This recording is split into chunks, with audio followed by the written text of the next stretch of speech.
nothing matters. Nothing matters. I'm high, to hell with the world. Ever since humans have had a consciousness, they have attempted to alter it. It's part of our nature. Drugs have been a part of America's history from the beginning. We have benefited from their use, but have never come to terms with their abuse. In the name of medicine and commerce, for pleasure and pain, we opened Pandora's box and have yet to get it shut.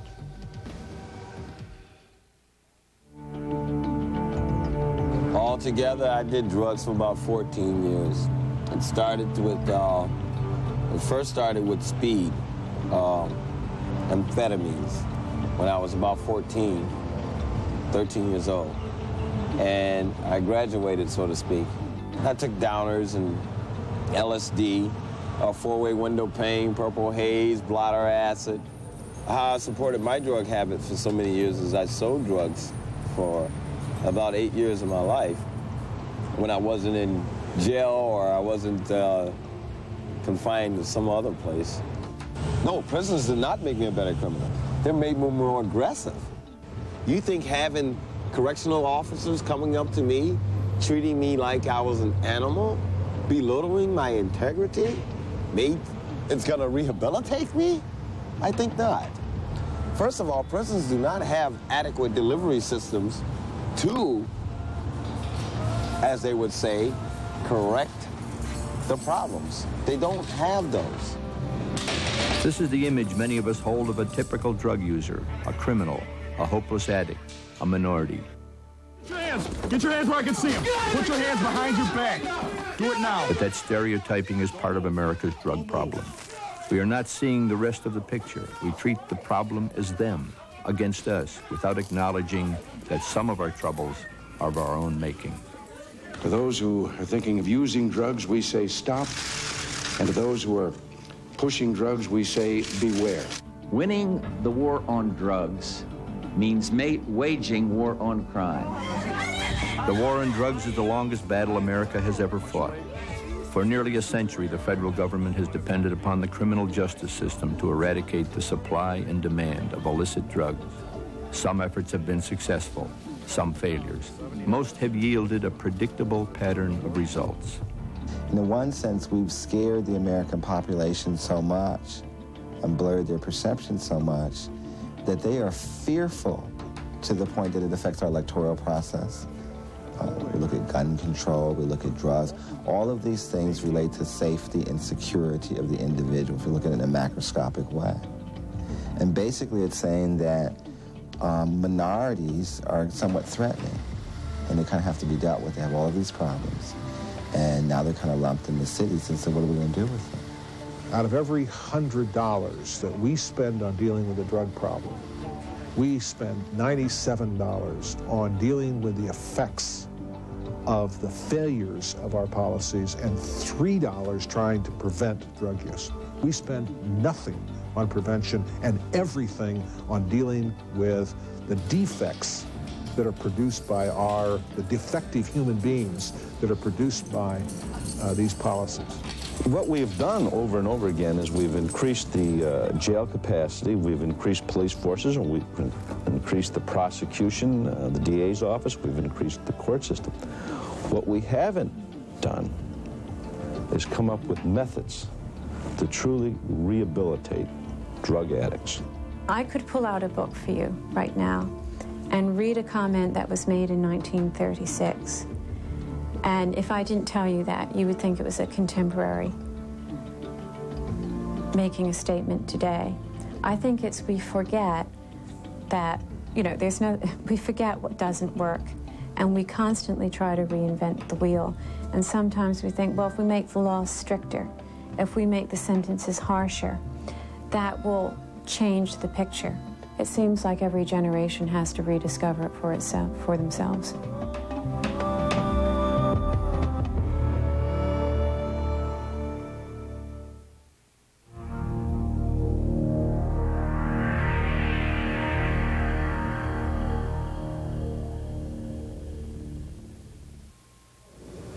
We know today that nicotine is the most addictive substance known to man. Nicotine is reinforcing It's short-acting, and you can smoke it. 9 out of every 10 people who try cigarettes develop a dependence problem. 5 centuries ago, no one in Europe had ever heard of nicotine. It was America's gift to the world. When 16th century explorers landed here, they encountered Native Americans smoking an enchanted herb with strange powers. When the explorers returned to their homelands, they took their new addiction with them. Tobacco spread around the world in the second quarter of the 17th century, not only in Europe, but in China, Russia, Turkey. And it's interesting, initially the reaction of many of the elites was very harsh. China ordered the death sentence for someone caught smoking. In Russia, smokers had their nostrils slit. So there were really dire consequences to all this. On the other hand, there were some people who advocated tobacco as a kind of panacea. They thought it was a cure-all, a wonderful drug for whatever ailed you. So their medical opinion and scientific opinion was divided as to the merits of tobacco. But it was so addictive that once people began using it, either by smoking it or taking it as snuff, they literally couldn't let it alone. So finally, after trying to enforce strict regulations on tobacco and basically giving up, many governments in Europe decided the only solution was to tax it. And thereby they stocked their nation's coffers with revenues from taxing the substance. We call them sin taxes today, but they are the same source of revenues that saved the Virginia colony from economic disaster. With good soil for tobacco crops, Virginia became the world's leading supplier for a growing addiction. Well, it was wonderful for the colonists, except for the African-American colonists, because, of course, one of the major reasons for the expansion of slavery in the 17th century was this insatiable demand for labor to cultivate tobacco.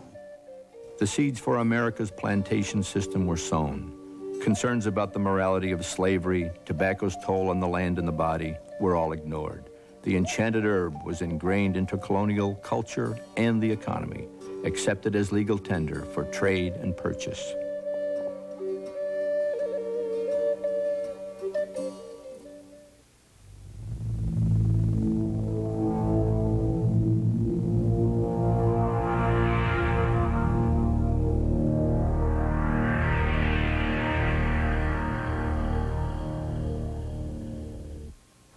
Alcohol is mainly a pleasure product in our modern society, but it was a necessity in colonial America. Now, water was very suspect because it was associated with so many diseases, and very often it wasn't clean, and sometimes it just plain didn't taste good. And there wasn't a tradition for drinking water as a healthful beverage. Very often people added rum to the water just to sort of kill anything in the water, just to make it palatable. Alcohol was an import from arriving settlers. The Puritans called liquid spirits a good creature of God, a dependable source for food and medicine. Most every colonist drank.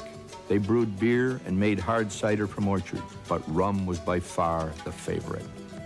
They imported molasses for rum making and exported the product.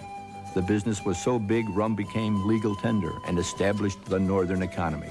When the British cut off molasses supplies during the Revolution, Americans distilled their grain into literal liquid assets, and whiskey became the patriotic drink. Remember, it was cheaper than whiskey. Whiskey was cheaper than coffee, and so they tended to drink whiskey with breakfast rather than coffee. And then they would have a coffee break at 11, only they didn't have coffee, they had liquor. And they would have more whiskey with lunch, and whiskey in the middle of the afternoon, and whiskey with dinner, and then, of course, they'd have a nightcap. So they were just sipping. They were sipping small amounts of whiskey all day long.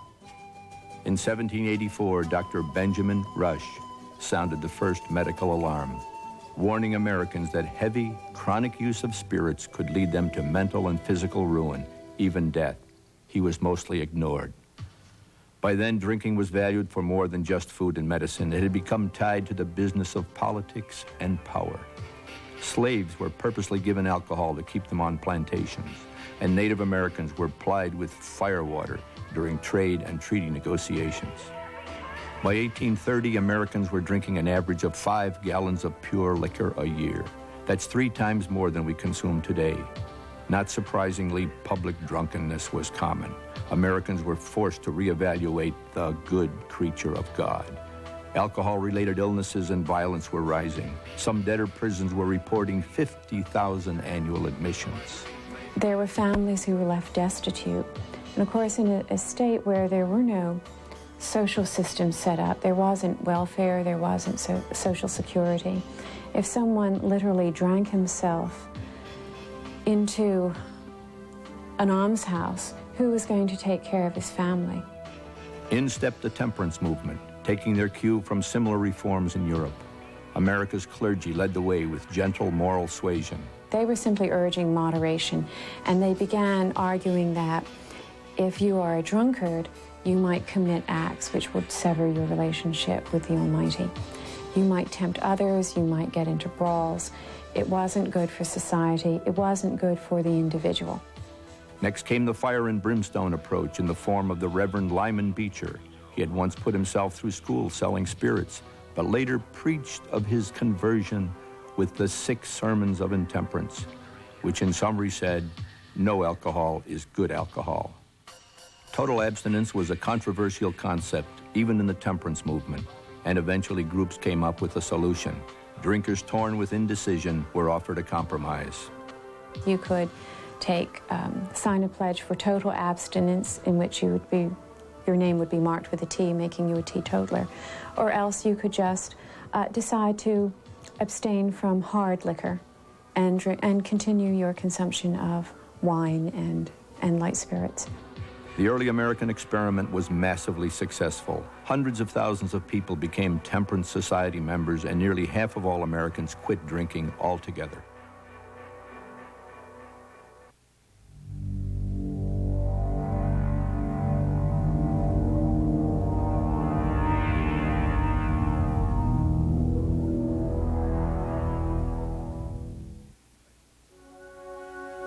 In Confessions of an Opium Eater, Thomas de Quincey referred to it as a portable ecstasy. 19th century physicians called it God's own medicine. Whatever the motivation, the growth in opium consumption signaled the beginning of a new American drug era. Between 1840 and 1870, imports of the poppy product grew at 7 times the rate of the population. And most of these people began using it actually out of a medical reason. They had headache, they had migraine, they had toothache, neuralgia, arthritis. You have to understand that opium was the only effective pain reliever. But in the 19th century, there was a big increase in medical opiate addiction, and I think there were 2 key reasons for that. One was the isolation of morphine, which is the principal alkaloid of opium, and the other reason was the popularization of hypodermic medication. Well, that is a very powerful tool for both good and for evil, and unfortunately, many doctors made too free use of hypodermic medication with morphine, and a number of them and their patients became addicted. The discovery of new drugs and means to administer them were part of an explosion of discovery in organic chemistry. In their zeal to alleviate pain and further medicine, researchers unwittingly introduced new means of addiction. Without full understanding of their impact, physicians prescribed liquid cannabis for migraine, heroin for coughs, and cocaine for nearly everything. Cocaine was a real godsend in terms of eye surgery, dental surgery, spinal block anesthesia, because it had the ability to numb areas, which of course made it easier for doctors to operate. However, the medical recommendations did not stop there. Many doctors recommended cocaine for hay fever, as a general stimulant, pick-me-up. It was a kind of panacea. It was thought to be good for students because they would study better. It was good for mountain climbers because you could get up mountains more easily. It was good for athletes. Athletes would even give endorsements of, say, Coca wine and so on. So it seemed to be the most wonderful drug ever to hit the industrialized world. It solved almost every problem in modern society. It's just that as time went on, it screwed up your brain. You couldn't get off of it. If you weren't on it, you were depressed. But it took It's amazing how long that took to sort of permeate all of society. All of the substances that we've mentioned, opium, morphine, heroin, cocaine, were legal substances that you could purchase over the counter. So too were the paraphernalia used to administer it.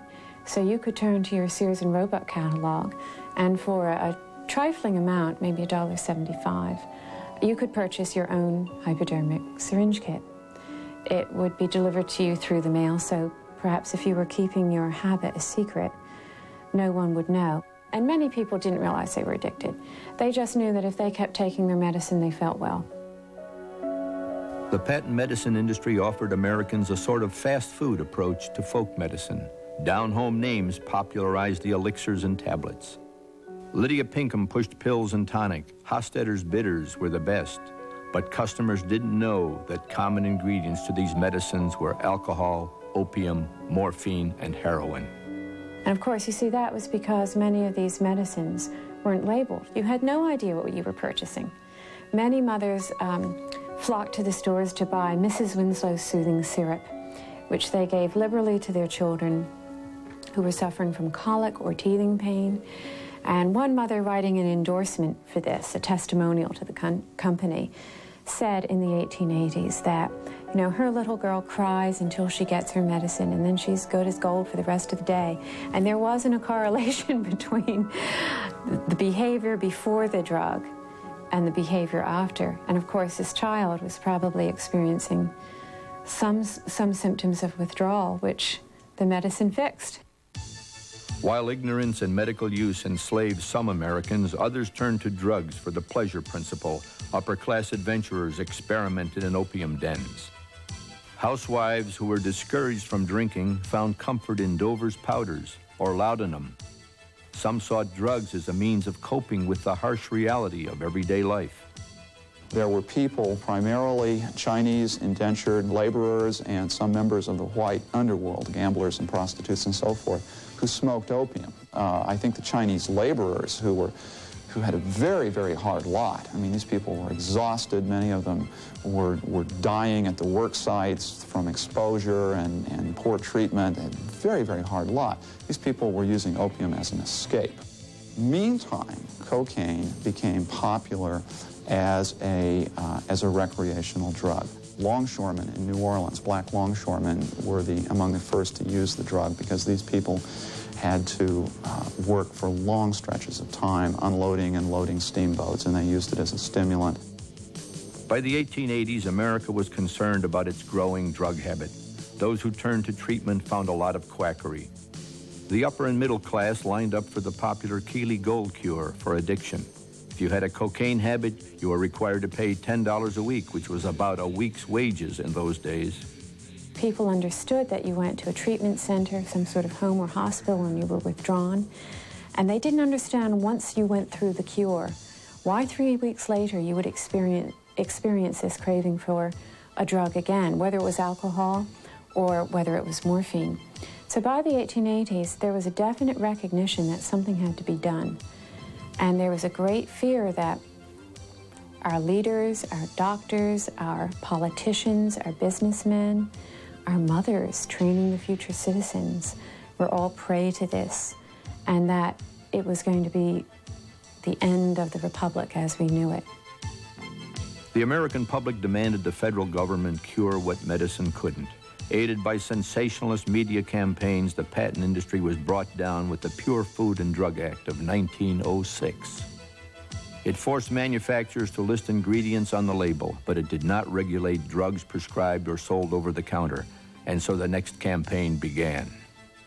If you look at the population of addicts, which many people think somewhere around 1 million around the turn of the 20th century, around 1900, you find they're in all walks of life. They're all through the class structure. That was not the impression the public was given.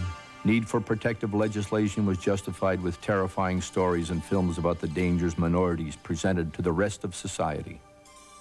Drugs have been used in conjunction with prejudice and for political manipulation for years. If you go back to the late 19th century, the Association of Chinese Workers with opium was used in part to suppress the Chinese.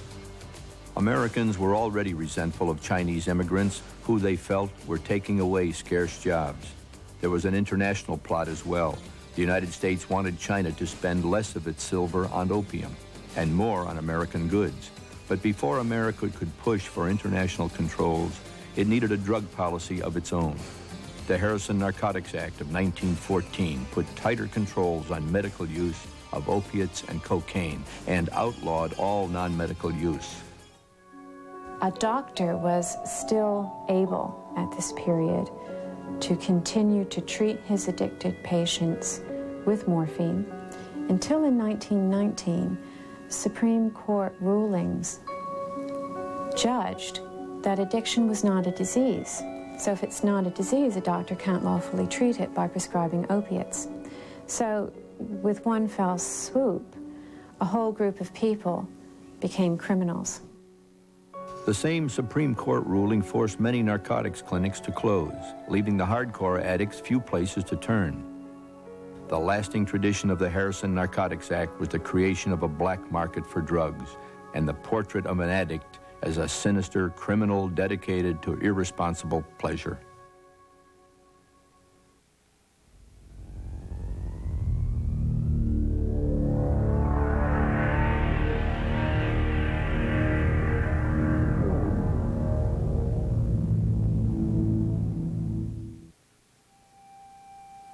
The Harrison Narcotics Act was just one half of the turn of the century progressive reform movement. Prohibition would be the other. It was the goal Americans built slowly towards, with equal parts passion and politicking. The play that you referred to, 10 Nights in a Barroom, was one of the most sensational plays in America, and it was the most performed play after Uncle Tom's Cabin. So powerful was this very melodramatic story of a child who goes in, the innocent who goes into the barroom to save her father from the evils of drink. 1870s, women were the pioneers in this movement because they had the most to lose. Men legally controlled wages and property, and if he chose, could drink them all away. Drinking concerns had been rising since the end of the Civil War, when celebratory thirsts were met with new distilling and brewing technology. Retail liquor outlets and saloons grew at an equally alarming pace, enticing men with free salty foods that demanded liquid relief. Women's activist groups grew through the turn of the century. Praying bands shut down bars, and men joined women in the Anti-Saloon League, working to ban alcohol in entire towns and states. By 1913, Prohibition forces had earned considerable political power in Washington, and nearly 50% of Americans already lived in dry localities.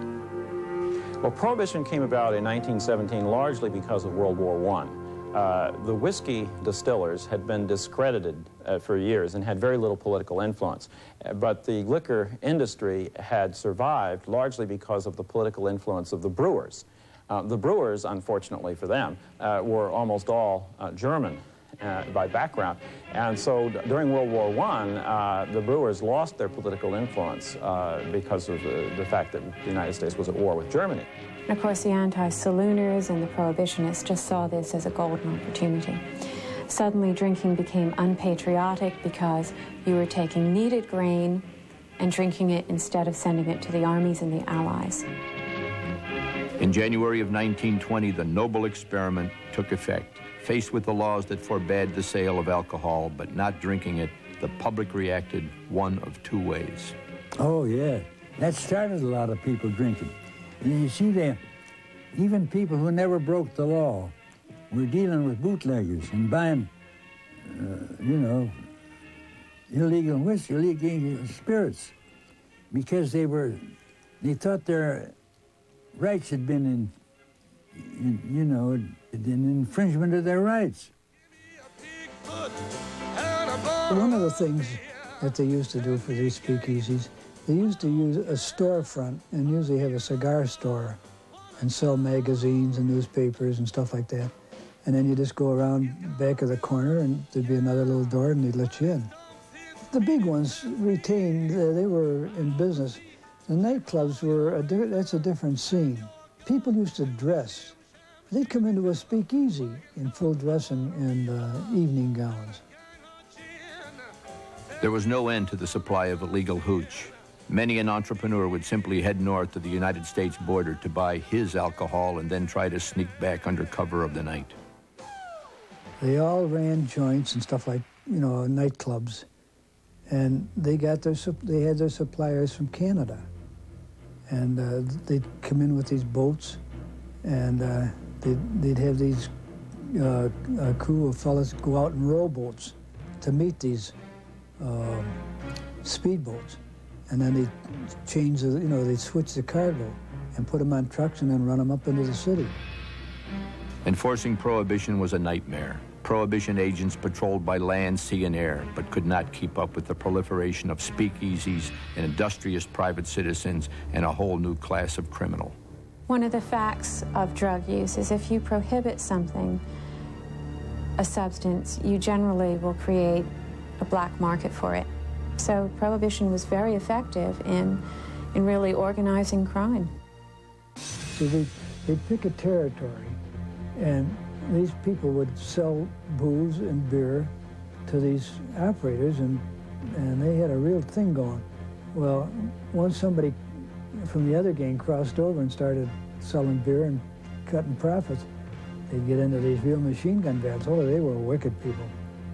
Al Capone certainly was a good example of what Prohibition could produce. It's estimated that in the late 1920s or early 1930s, Al Capone was perhaps taking in $200 million a year in profits, totally untaxed, from running the Prohibition racket in Chicago.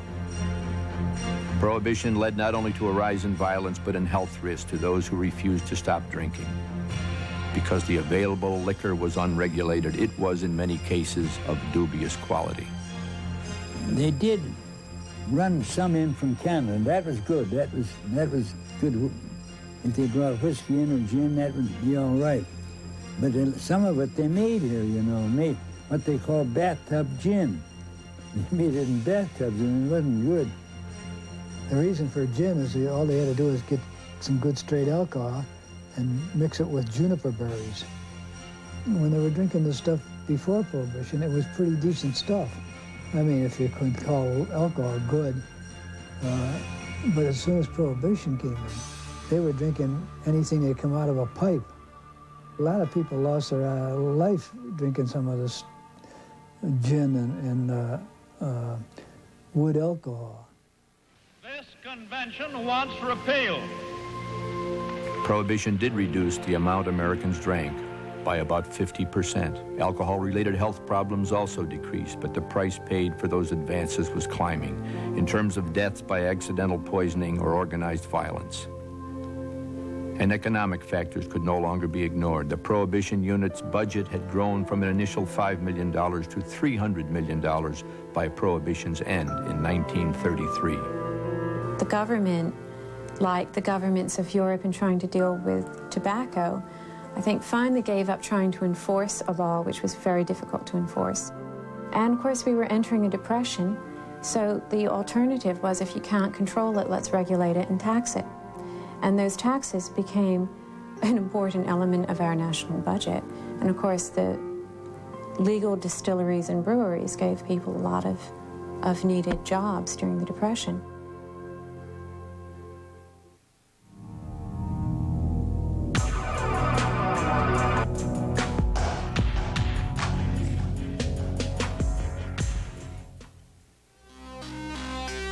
It is the duty of the Treasury Department to dam the harmful and malignant stream of narcotic drugs.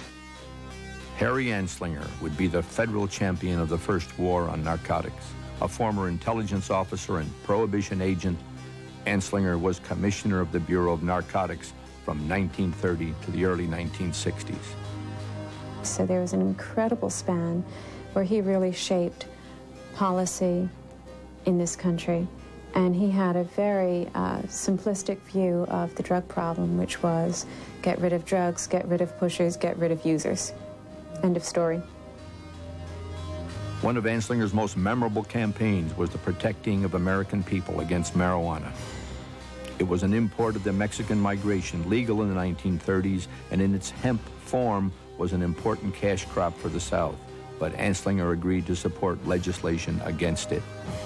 Mainly because of political pressure from the Southwest, where there was great unhappiness and fear of all the Mexican immigrants who were coming over the border and supposedly taking jobs. Here is the most tragic case. Yes, I remember. Just a young boy. Under the influence of the drugs, he killed his entire family with an axe. Then there is the most vicious type of case. Here, in Michigan, a young girl, 17 years old, a reefer smoker, taken in a raid in a company with 5 young men. The original issue was all but lost once the media seized the story. Reefer Madness was one of several propaganda films that sensationalized marijuana users into sex-crazed homicidal maniacs.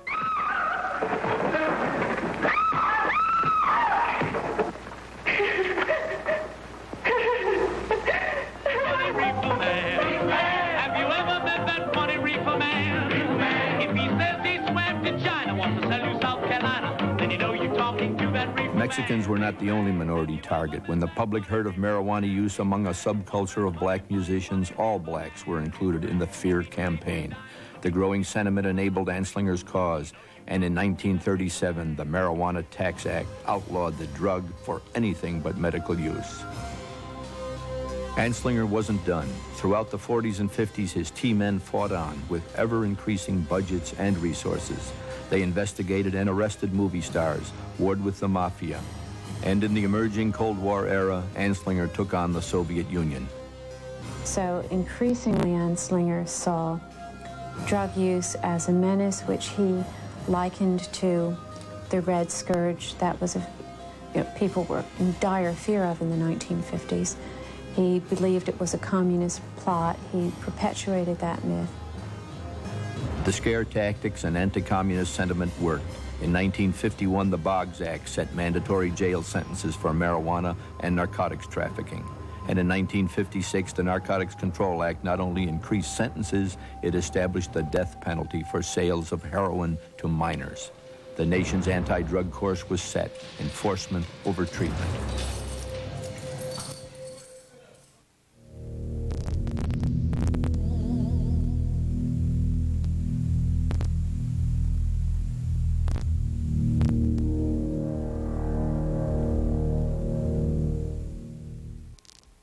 It's 2:45. There's no one in the place except you and me. While the federal government was absorbed in the narcotics chase, middle and upper class America had been avidly pursuing their own drugs of choice. I got a little story. Since the end of Prohibition, alcohol and tobacco use had been steadily rising, with a little encouragement from the nation's favorite media stars. We're drinking, my friend, to the end of a brief episode.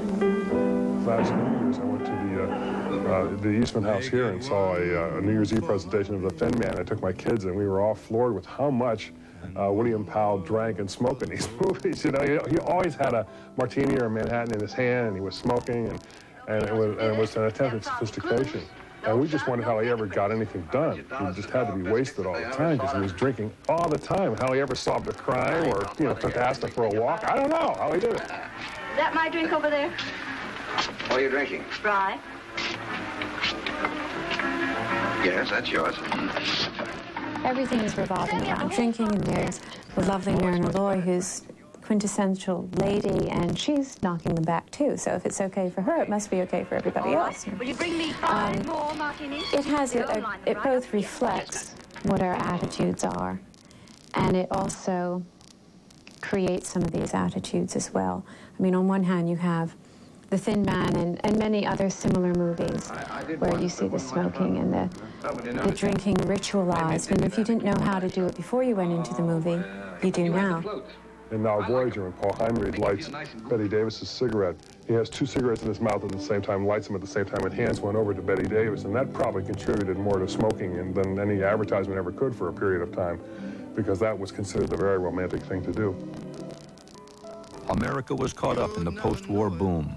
With more disposable income, they partied more and ignored emerging health warnings. The tobacco industry was at peak production when the first anti-smoking studies were issued in the 1950s. Many doctors were beginning to see a correlation between heavy cigarette smoking and lung cancer and other pulmonary diseases and problems. That was on the medical level. On the popular level, you turned on the television and you learned that this particular brand of cigarettes is soothing to the throat. Have you tried a Philip Morris lately?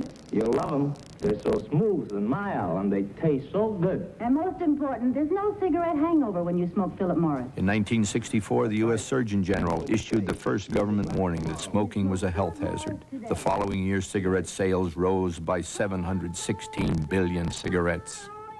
The cocktail hour also proved stronger than medical warnings. Hallmark research into the disease of alcoholism and news of rising alcohol-related fatalities were shrugged off. And interestingly enough, I think because it was a problem of the mainstream, it wasn't viewed as the criminal problem. Although, in fact, alcohol is related to a lot of crimes, homicides, and violence. But it wasn't seen in that light because it was sort of the problem of the of society. By 1960, the comforting world of the Martini generation would be shattered by its children. In the name of rebellion and experimentation, the flower children ushered in a cultural revolution that changed the order of America.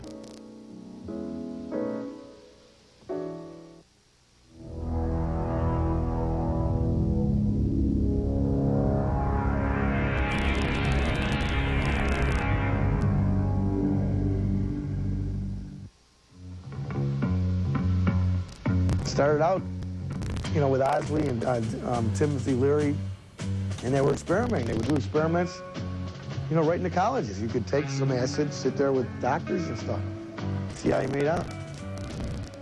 That was an experiment with what we thought was a mind-broadening chemical, and which I believe was.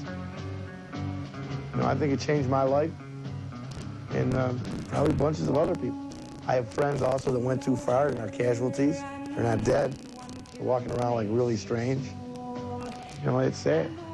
So I want to be sounding like I'm promoting drug usage. I'm just talking about a different time. We didn't have people telling us how it would kill you.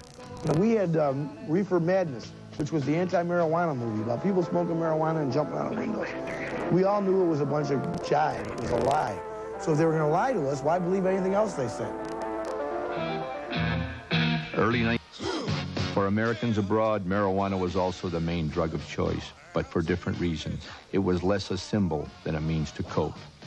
I think it was a form of protest. I think it was a form of release. I think it was just utter frustration in being part of a war that, it took us about 2 or 3 weeks to figure out that, this wasn't the war we were led to believe it was.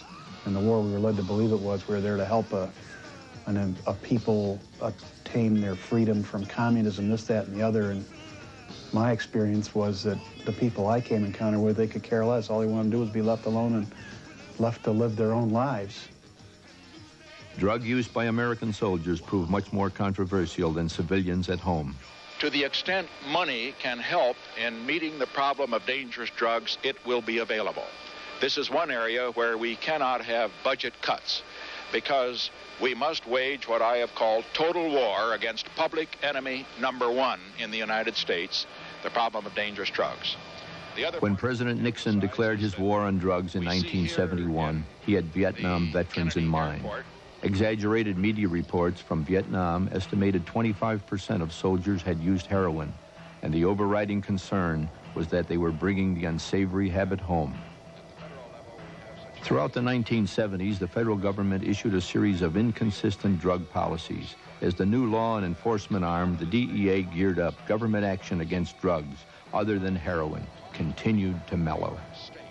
You had a police system that decided in the early 1970s that it no longer was going to arrest casual users, so that the risks associated with the use of cocaine and marijuana in large parts of the country virtually disappeared. It started as a counterculture movement, but expanded to the point where people were arguing that drug use was being normalized within our population. And in fact, more than 50% of our high school population in those years and through the mid-'80s had experimented with drugs by the time they graduated from high school. Is that a joint, man? That got there looks like a quarter pounder, man. Media of the time mirrored increasing acceptance and consumption of marijuana and cocaine. Use of both soared through the 70s, and when marijuana reached its peak, the champagne drug of the upper crust continued to spiral on.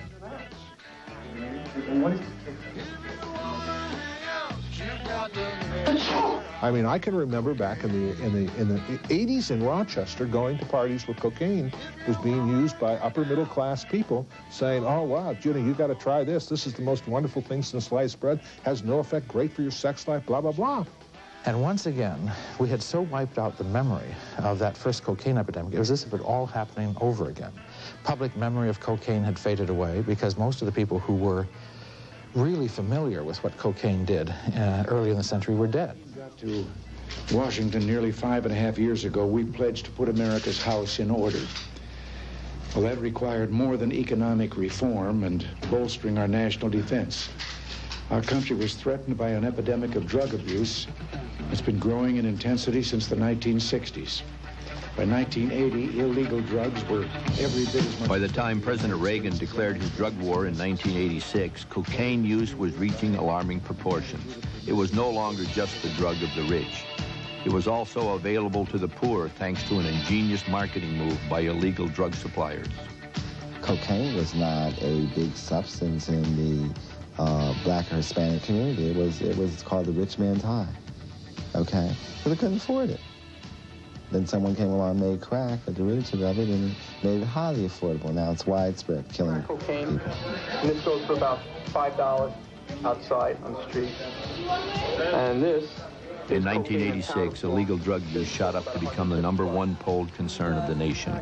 For most Americans, the human toll had risen too high. The cocaine overdose of the Boston Celtics' #1 draft choice, Len Bias, was an emotional punctuation point in history. Now, what's wrong with you? Tonsillitis? Appendicitis? Yeah! When the Partnership for a Drug-Free America launched its public awareness campaign in 1986, Americans were receptive. A blizzard of television ads surrounded network programming. Or your local policeman, would you still say marijuana is harmless? At the beginning of this year, someone asked me if I wanted to make a New Year's wish, and I said yes, and it was that I'd like to see every young person in the world join the Just Say No to Drugs Club. Americans were more skeptical of Nancy Reagan's Just Say No campaign. It seemed an unrealistic answer to drug-infested communities, but her emphasis on prevention encouraged many public schools to implement drug education curricula. We're getting tough on drugs, and we mean business. By the late 1980s, a decade of congressional reports supported expansion of prevention and treatment. But as federal drug budgets grew, funding for prevention and treatment did not. The majority of polled Americans supported interdiction. The government deepened search and seizure controls and implemented federal employee drug testing. I'll give you a funny survey piece of data. Between about 1985 and 1992, we increased the amount of federal money being spent on interdiction from roughly about a couple of $2 billion to $15 billion. The perceived availability of cocaine and marijuana during that entire period remained absolutely constant. It did not decline one bit. There's too much money to be made in drugs and very low educational requirements for selling drugs, that there's a large enough population out there willing to take the risk of selling drugs. So that generally has not worked at all. After a 5-year decline in drug usage, 3 national 1993 surveys indicate new increases in nearly every age group, with the sharpest rise among 13 to 14-year-olds. Marijuana and cocaine are still the most popular illicit choices. But old foes are strengthening. Heroin and hallucinogens are becoming recycled fads.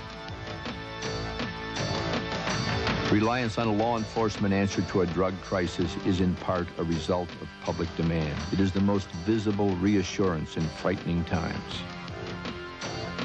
We're not going to control narcotics in the city of Rochester through enforcement. I think that what we're doing is treating it as a quality of life issue. If we just totally ignored it, what you'd have is parts of the city that would be totally gone to other than narcotics activity, drug sales, drug use. And you have people that are stuck in those neighborhoods for whatever reason, so they can't move, they refuse to move, that if you didn't do any enforcement activities, they would be disregarded. And I think, personally, I think it's important for them to know that we just haven't given up on that. In my 14 years, I made a lot of arrests. I would say approximately between 2,500 to 3,000 drug arrests seized. I don't know how much drugs. I would guess, I'm trying to be conservative, I would say at least over $10 million worth of drugs. Looking back now, sometimes I wonder what I did. I felt we put some really, really major drug dealers who should be in jail. But also some of the young people who I know that really needed help with treatment that really didn't get it. Now in our 6th decade of the war on narcotics, we have begun to count our casualties. The United States currently is the highest level of incarceration of any nation in the world. Just as it was a century ago, 50 to 60% of prisoners are in for drug or alcohol-related crimes. We do not have treatment services in the jails. We do not have treatment services in the state penitentiary. Yet we recognize, and we know from statistics, that most of the crimes right now are drug-related. So we should start focusing our attention on providing treatment for addicts. Reliance on law enforcement also leads to discrimination, not on purpose, but in practice, because American drug trafficking is overt in the city and covert in the suburbs. Our attention and energies are directed at the obvious targets. It's so embedded in people's minds, and when you watch the 6 o'clock and 11 o'clock news, when you see a drug bust, and typically the person who's arrested is black, male. You can see visualize the image, covering his head, the whole 9 yards. And that really stems from a lot of, those are easy. Just as it's easy for police to make those busts, it's really easy for media to cover those kinds of stories. And they have so much impact. This goes back to the whole thing that we talked about earlier about scare tactics and how media fan those kinds of flames, and we're still doing that to a certain degree today. Someone wrote an article in the newspaper that was quite interesting. I think it was in Democratic Chronicle, where they compared the active usage of drug taking in the suburb versus the city, and saying, well, if people in the suburbs take drugs and people in the city take drugs and they're relatively the same kind of drugs, then why aren't they having the same impact? Why aren't these people being arrested? Why aren't they exhibiting the same behavior that we say these people are exhibiting? Because they take the same substance.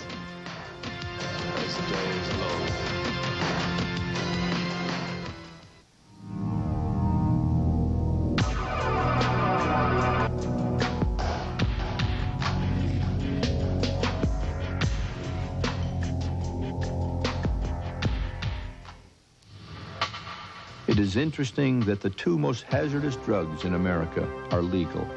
The annual death toll for all illicit drugs is around 4,600.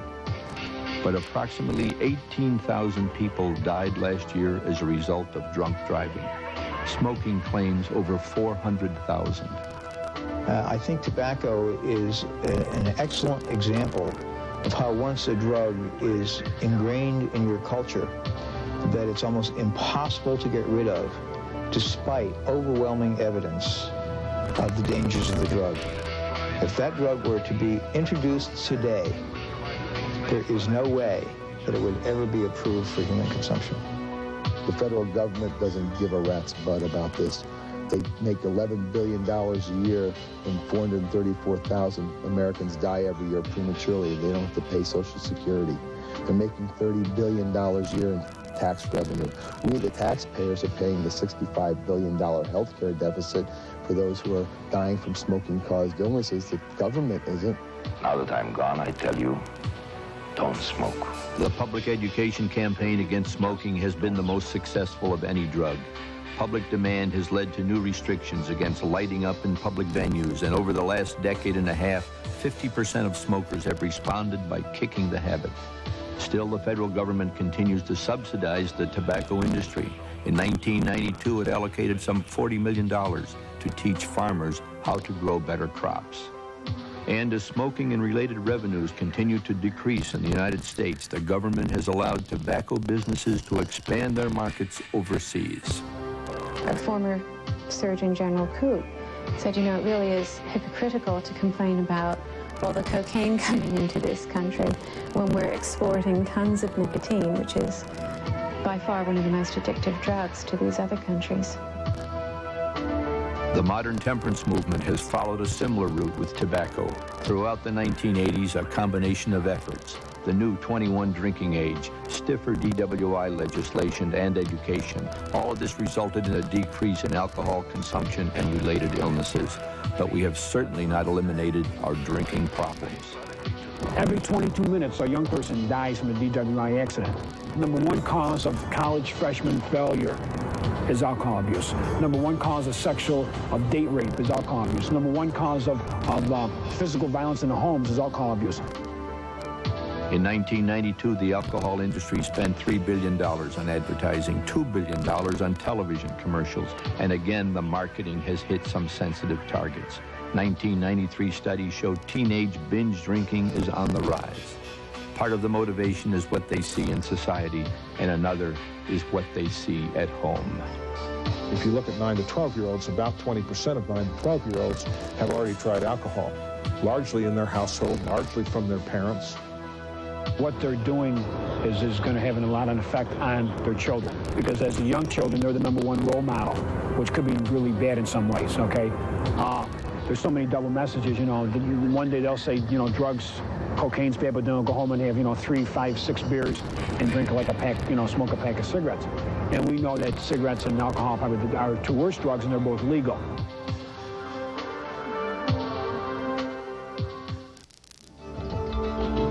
So what we do in the DARE program is we educate you on being able to resist or say no to using drugs the wrong way, right? What is our present course in American drug history? Are we poised to break free of our old cycle, or ready to begin another? Addiction is not a lifelong sentence. Kenneth made his way out and is now counseling children. I tend to look towards the future simply because our children are still pure. We are not charting unknown waters. This war has been our nation's longest. Our successes and failures are recorded in history. What we have done right can serve as a guideline. The mistakes are there for us to learn from, or as the saying goes, be condemned to repeat.